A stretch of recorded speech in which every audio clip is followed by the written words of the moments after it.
Saudi আরবে visit, ওমরা ও final exit ভিসায় থাকা বহু বাংলাদেশি সহ বিভিন্ন দেশের নাগরিক অবস্থান করছেন।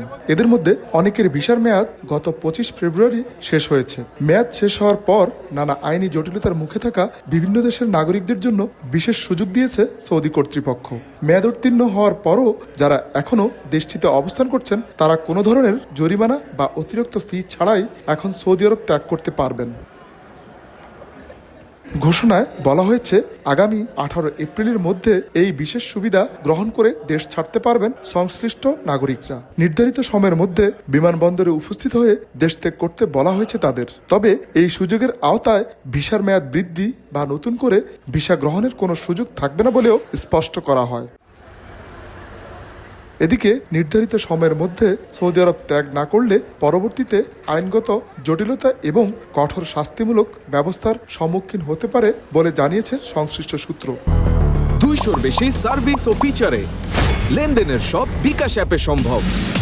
সৌদি সরকারের এমন পদক্ষেপকে স্বাগত জানিয়েছেন দেশটিতে বসবাসরত প্রবাসী বাংলাদেশিরা। বাংলাদেশে অনেক প্রবাসী আছে, হাজারো প্রবাসী আছে, তারা সৌদি আরবে এসে আটকা পড়ে গেছে মক্কা মদিনা উমরা হজের জন্য। তাদের কারো ভিসার মেয়াদ শেষ হয়ে গেছে। তো এখন যারা যেতে ইচ্ছুক, এই সৌদি আরবের সরকার সামনে মাসের 18 তারিখ পর্যন্ত যাওয়ার এদের জন্য সুযোগ করে দিয়েছে। বৈশ্বিক মন্দার কারণে ভিসার মেয়াদ শেষ হয়ে গেছে, এখন দেশে যেতে পারেনি।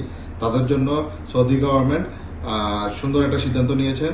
আগামী মাসের 18 তারিখ অর্থাৎ এপ্রিলের 18 তারিখ পর্যন্ত তারা বিনা জরিমানায়, জেল জরিমানায় দেশে যেতে পারবেন। আগামী মাসে 18 তারিখ পর্যন্ত লাস্ট ডেট দিয়ে দিয়েছেন। এই তারিখের মধ্যে সবাই এই সৌদি আরব ত্যাগ করতে হবে। যদি ত্যাগ না করেন তাদের জন্য জরিমানা দেওয়া হবে এবং অনেকগুলো সমস্যা তাদের জন্য দেখা দিবে। এই অবস্থায় মেয়াদোত্তীর্ণ ভিজিট, ওমরা ও ফাইনাল এক্সিট ভিসাধারী বাংলাদেশিদের 18 এপ্রিলের আগেই সৌদি আরব ত্যাগ করার জন্য বিশেষভাবে অনুরোধ জানিয়েছে বাংলাদেশ দূতাবাস।